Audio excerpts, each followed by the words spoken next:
This is Voices of B2B Marketing, where B2B marketing gets human. Hey there, and welcome to Voices of B2B Marketing, where we go beyond just the buzzwords to uncover what really drives impact in today's business landscape. I'm Vidhi Jangat, your host, and in this episode, we're diving into a topic that every B2B marketer and sales leader talks about.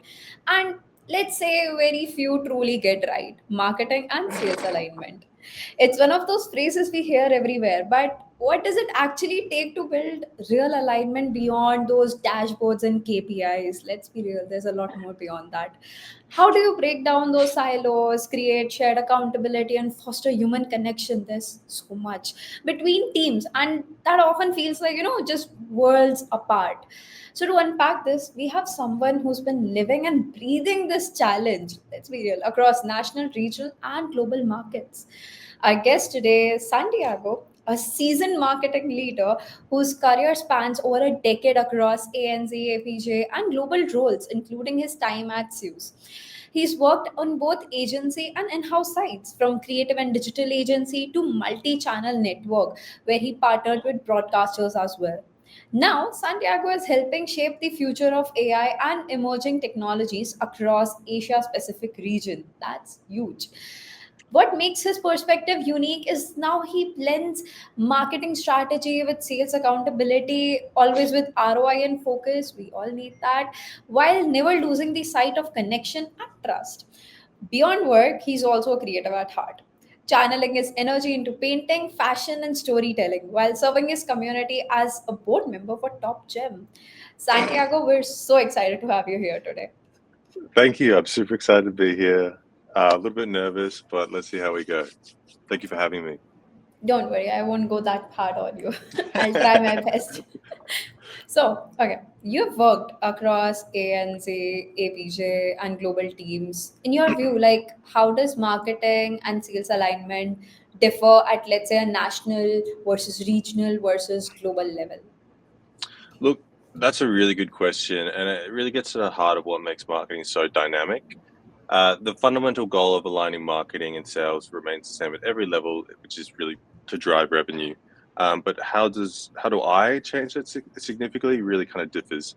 At a national level, like ANZ, alignment is very direct and often more personal. It's a smaller market. You're getting into a smaller, more concentrated market, so the feedback loop is really, really tight. Marketing can quickly work with the sales team to address specific customer feedback or like a local competitor's move. And the focus is really on a deep shared understanding of a specific customer here, which is why the Australian really flourishes when it really comes to relationship selling, but can have a bit of a difficult time when it breaks into more like net new. When you scale up to like a regional level, like APJ, it becomes more about establishing like a solid framework. You're dealing with multiple countries, each with their own language, each with their own culture and market maturity. The alignment challenge is creating a regional strategy that provides consistency while giving the local teams flexibility to adapt campaigns and messaging to the specific markets. Really, it's kind of about creating a playbook rather than a tight set of rules. At a global level, alignment shifts to more strategic top-down view, where here I really try to focus on defining the overarching brand narrative, the long-term vision, and the key global goals. Alignment is about ensuring that the global marketing strategy sets the stage and the trend for regional and national movement, providing teams with a high-level guidance they need to succeed at the individual market. And the communication challenge is ensuring that this vision is cascaded effectively so that everyone from global leadership to national sales teams is working towards basically the same common goal. That's such an interesting breakdown. I mean, especially the point about how context shifts at different scales. I imagine that what feels aligned at a country level can look completely different once you zoom out to, let's say, Mm, a regional or global level. And it absolutely. almost sounds like alignment is less about one big framework and more about adapting to layers of nuances. 100%. No, I wholeheartedly agree with that. Given that, like, do you see a risk where global alignment sometimes, slows down national execution in a way? Or do you think the two can complement each other if they're done right? I think it kind of go both ways, really. I think there is often a reliance on, depending on the size of the company, I think there's often a reliance on uh, the message from global. For example, like a regional team might be seeing something within the market and global's not communicating that message, or they're not ready to communicate that message yet. But in the same case, we can also have a situation in which global has a small time period that they've heard a message that's really important, and they have to get that out fast enough for regional teams to actually communicate that too. I think it kind of goes both ways, really. There's no right or wrong. Sure. And with, okay, your background like sort of spans with like media, creative, digital agency, and in-house leadership. Mm. That's a lot. How has this mix helped you sort of understand and bridge the gap between, let's say, what sales wants and what marketing delivers? Yeah, look, my experience has definitely given me a unique perspective on the classic challenge, which is that on agency side, whether in media or creative, I was trained really to be a problem solver for clients. I was given a specific brief, and my job was really to deliver a solution that met those requirements. This, I would say, has really taught me about managing expectations and translating needs into concrete deliverables. It also gave me what I would like to say is like an appetite, which is just an always having a hunger for more. And an Sure. in-house leadership role, the dynamic really shifts completely to something completely different. It's Mhm. no longer just about delivering a project. It's about being a true partner to the business, and I must really deeply understand the sales team's goal. Their quarterly targets, their pipeline health, and their specific challenges as they're facing in the market. These are all things that I really sort of need to have a grasp on to kind of move forward. The mix really has helped me bridge the gap in a few ways. My agency background has taught me to ask the right questions and manage the ask from stakeholders, whereas my in-house experience has taught me to just also look beyond the ask and find the root of the business problem. I can sit down with sales leader and hear their requests, and then translate this into an actual tangible marketing strategy that doesn't just deliver a campaign, but delivers qualified leads, strengthens the sales pipeline, and ultimately helps them close more deals at the end of the day. It's about moving forward from a transactional relationship to a truly strategic partnership. Sure. It's like sort of framing the agency experience as kind of a training ground for Yeah, understanding both urgency and creativity. And 100%. I feel like that perspective makes you more empathetic to what sales is asking for, which is very much needed, while also protecting what marketing's like strategic voice, like while also protecting that, which is I've also never very thought about it much like that needed. way before, but I think you've summed it up in a perfect way. I'm going to steal that from you. Yeah, definitely. Like, okay, when you moved in house, was there a moment where that agency lens helped you navigate a potential conflict or misalignment between sales and marketing? I think it helped me understand. I think traditionally speaking, there is always this fundamental conversation of sales thinking that marketing is a nice to have, and then marketing not sort of feeling appreciated by sales. I think that's it's a tale as old as time, Yeah. really. I think coming from agency into more in-house has given me more of a perspective or more of an understanding that of sort of both positions, really. An understanding that my what I'm proposing to sales needs to fit in within their strengths and weaknesses, and understanding that these are people, all of their different priorities, all have different patches, and we're working towards that to make sure that the relationship between marketing and sales is way more collaborative than it is of one person telling the other what to do. Yeah. And I believe that ROI is sort of like a major focus in how you blend marketing and sales together. Mm. What metrics like do you rely on to prove alignment is like actually driving business outcomes? Well, I use ROI a lot in my day to day, but it really just isn't a buzzword. It is, unfortunately, the ultimate measure of success for both teams. When it comes to proving alignment, I focus on a few key metrics and signals from both marketing sales that we can ultimately all see and all agree on. Really, first and foremost, I look at revenue contribution from marketing sourced opportunities. This is the most direct and impactful metric to me. If marketing generated leads are consistently turning into paying customers, we know that sales and marketing are aligned. I also like to track the speed of conversion from initial marketing engagement to a closed won deal. A faster conversion is a strong signal of high quality leads that are ready to engage with sales. It also typically shows me what is and isn't working. It's a good metric for what information what information marketing is providing the leads and getting them to move down the sales pipeline faster. Beyond just the big numbers, I also look at qualitative signals. I analyze lead to sales qualified leads, referred to as SQOs, typically. I look at these conversion rates to ensure we're not just generating a high volume of leads, but we're generating leads that are a good fit for the sales team. I also pay close attention to sales team's feedback. Are the leads helpful? Is the lead moving in the right direction? What information can we provide the lead to, get them through the pipeline? Is the content we're creating resonating with the customer during the sales cycle? All these things are really things I question within the initial stages of a marketing initiative to ensure that what I'm moving forward with is something that all departments are happy with. Ultimately, it's really about creating a unified dashboard that shows the entire customer journey. From the first touch point to the final sale, this really ensures that we're not operating in silos and that we're invested in the same outcomes. Yeah, I totally agree. It's like tying it back to signals and Mm, outcomes instead of just activity. It's absolutely. sort of easy for marketing and sales to say that they're aligned just to say it, but if it doesn't reflect in pipelines or revenue, it's like you cannot even call it buzzword.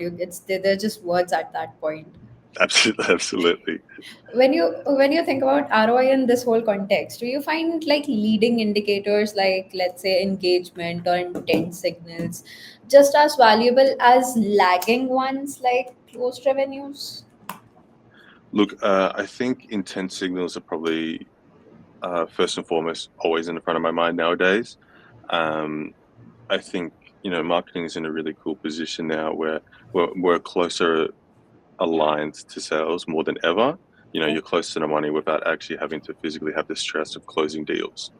And there's excitement for me personally in looking deeper in a lead to see their intent signals, their pain points, and positioning marketing in a way that, you know, we're supporting sales, but also starting off with the pain points or like preempting the pain points of these C-suites before they realize they have the problem, so that when they realize they have the problem, they know who to think of.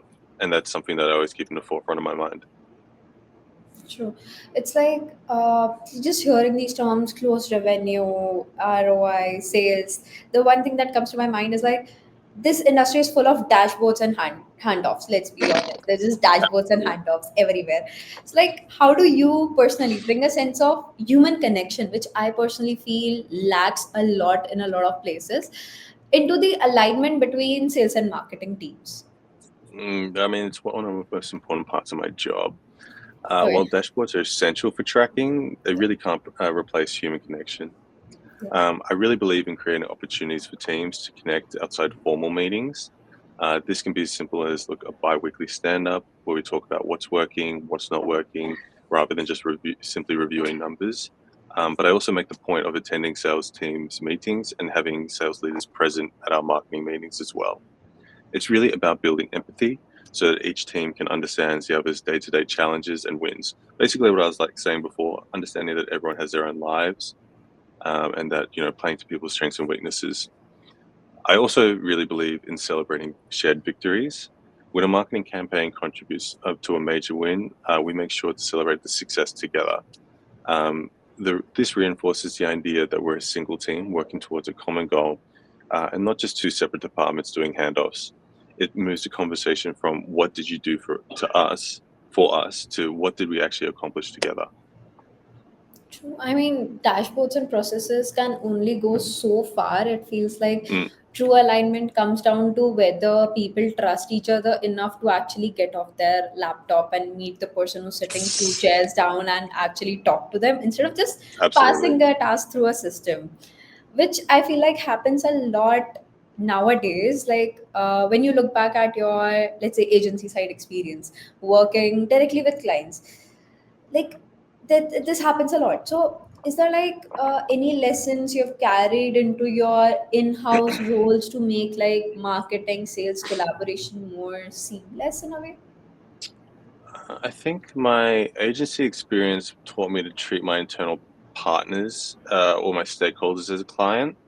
While the relationship is different, the core principles of a successful client agency dynamic are really incredibly valuable. First, ultimately, transparency is key. On the agency side, you're constantly providing updates on progress, managing expectations, and being transparent about challenges. Yeah. I've carried this into my in-house roles by ensuring the sales team always know what marketing is working on, and why we're doing it, and what the expected outcomes actually are. Secondly, I learned the importance of a solid brief. Really, it was my bread and butter. Before launching any major initiative, I make sure we have a clear, mutually agreed upon brief that outlines the goals, the audience, the desired outcome, really to ensure that both teams are aligned from the very beginning, and prevents that a lot of miscommunication down the line. Finally, agencies really live and die by their ability to deliver and prove ROI. Look, I keep saying ROI throughout this, Yeah, all my questions, but it really is, at the end of the day, we're aiming to prove an ROI. sure. This taught me to be focused on business outcomes, and I brought that same rigor to in-house, ensuring that every marketing initiative I undertake is tied to a clear business outcome, or business objective, and that I can prove its impact. That resonates a lot because on the agency side it's like you're sort of trained to constantly adapt to clients needs, which is very similar to how marketing needs to adapt to sales in a way.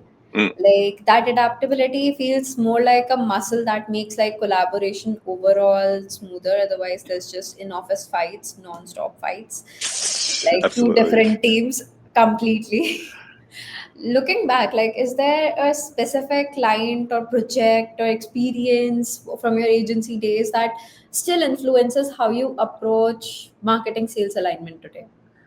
I mean, look, I have a lot of examples and experiences. I'm not sure if any are probably socially appropriate for me to share at an interview. Basically, a lot of sort of agency land can be extremely chaotic. So coming, and but also a lot of fun. So coming towards an in-house has been. I think I had to adjust to for the first like 6 months or even a year to not being as maybe verbally chaotic with Yeah. some of my clients and teams as well. Um, I'm not sure if that necessarily answers your question, but going from maybe chaotic in agency to a more relaxed in-house is sort of opened my eyes to how to approach things in a different way. Okay. Now, since we've like discussed agency, in-house, every single thing, every single test that there is, outside of work, you're Mm, deeply involved in creative pursuits and community projects like painting, fashion, board memberships, etc. Like I can just go on, but I think that would take around 30-40 minutes as itself. How do these sort of passions shape your leadership style? Because I feel like that plays a huge role. What you do outside of office does sort of affect how you like sort of shapes your style and work and the way you align cross functional teams. In a way it does affect that. How does it for you? How does it work for you? Look, this is probably my favorite question to answer, really. I enjoyed everything else, but like I would like to just highlight, I guess, that my Yeah. creative and community pursuits are really a huge part of who makes me me. And I believe that they've deeply transformed my leadership style. My creative pursuits teach me to think both analytically and creatively as well. Painting requires a strategic eye. I must think about the composition, the color theory, and the big picture. But I also got to be open to the unexpected.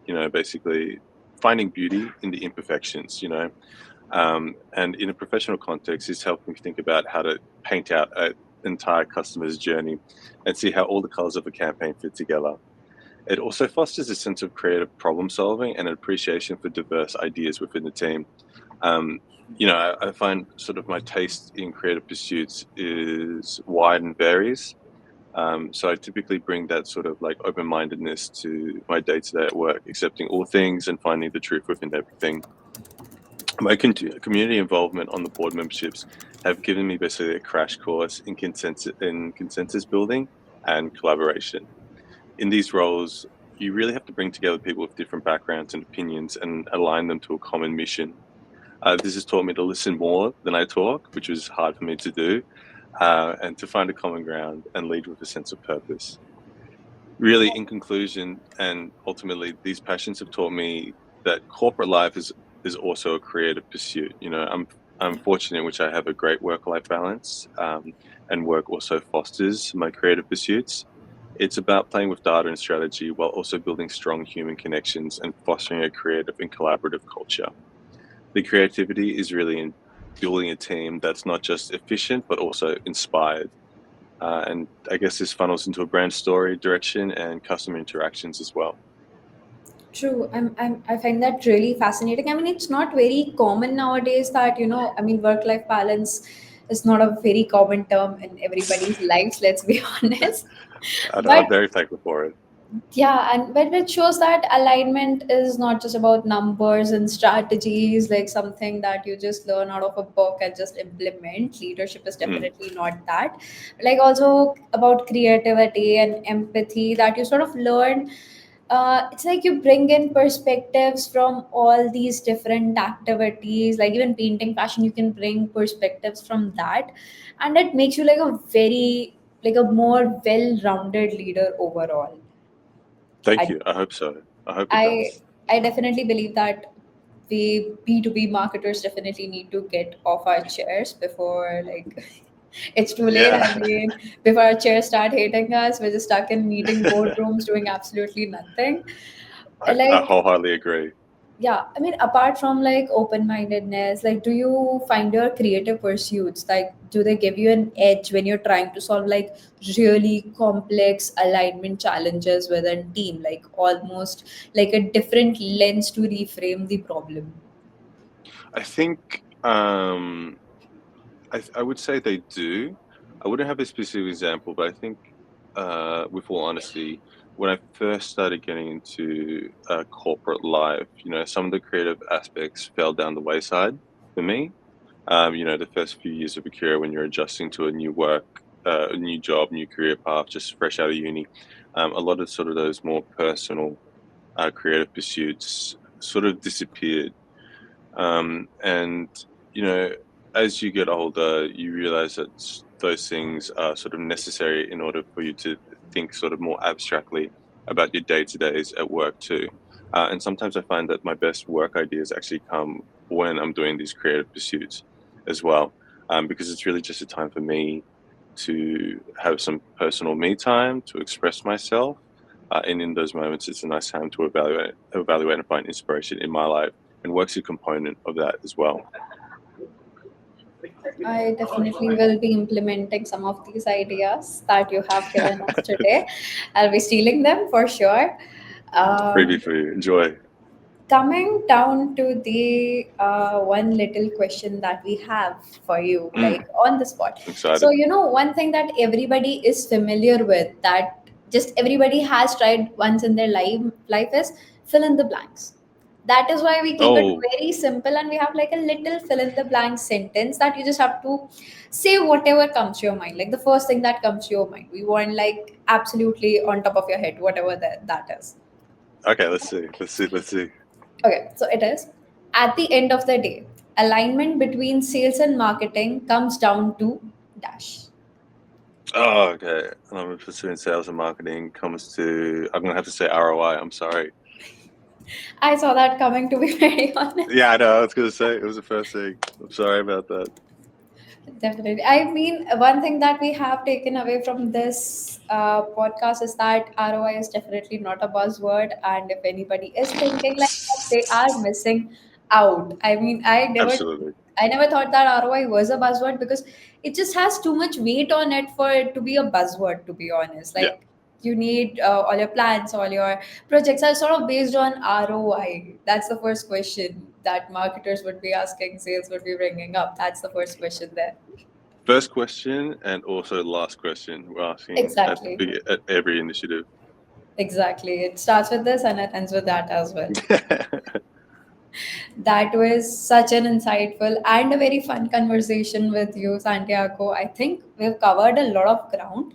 And as someone like me who just wants to learn as much as I can about this industry, I mean, I think we have covered from like how alignment shifts between national, regional, and global context to the role, creativity, and human connection, like how it plays in bridging the gap between marketing and sales, and how there's a big gap still to fill up, Mhm. definitely. If there's one takeaway, it's that true alignment isn't just about processes or dashboards or like quarterly boring reports. It's about shared accountability, a common language of ROI, and above all, like building real trust. And sort of like I feel like I'm Gen Z for saying this, but like creating a vibe across teams. I just had to say that's our No, buzzword. no, I Just have respect to it. I create appreciate you saying that. a Yeah. vibe across teams. What would you think is like one takeaway that any listener who still thinks that ROI is a buzzword, like if Uh, you want to go off, go off. I think go off. Yeah, I think. Look, honestly, you summed it up really well. Um, with, I think instead of saying, I've talked a lot about ROI within this, but I think one thing I kind of want to reiterate that you mentioned just there is that first and foremost, people got to remember that your colleagues, your stakeholders, and everyone that you deal with in your day to day, these are real relationships, and you will have more success within your career and within your marketing initiatives and within your day to day if you take some time to build real relationships with these people too, beyond just like a workplace, beyond simply a transactional relationship in which that you know marketing does this, sales does this, ROI is this. It's the deep understanding of people really that will foster a stronger relationship and actually a stronger ROI from your marketing initiatives too. And that's something I think I try to lead with in a workplace is that I am first and foremost looking at maybe I can change the R in ROI to relationships because that's what is really at top of my mind first and foremost. Yeah, definitely. So, Santiago, thank you for sharing your journey, letting me pick your brain, your lessons, and your perspective with us. Thank you so much for that. No, no, thank you for having me. I was right. That was a lot of fun. No, so I really appreciate your time. Cheers. And we definitely have more coming from Santiago as well. I mean, I'm not gonna give any spoilers, but I have to give one spoiler that there's more coming from Santiago. I mean, as I said, I'm gonna pick brain. I'm gonna get as much out of Santiago for you listeners as much as I can. Ooh, watch your space. I can't wait. Thank you. Thank you. And to our listeners, if you found value in today's episode, don't forget to subscribe and share it with your peers. Get some vibe going and keep the conversation going. Until then, keep making B2B human because it's more fun that way, I'm telling you.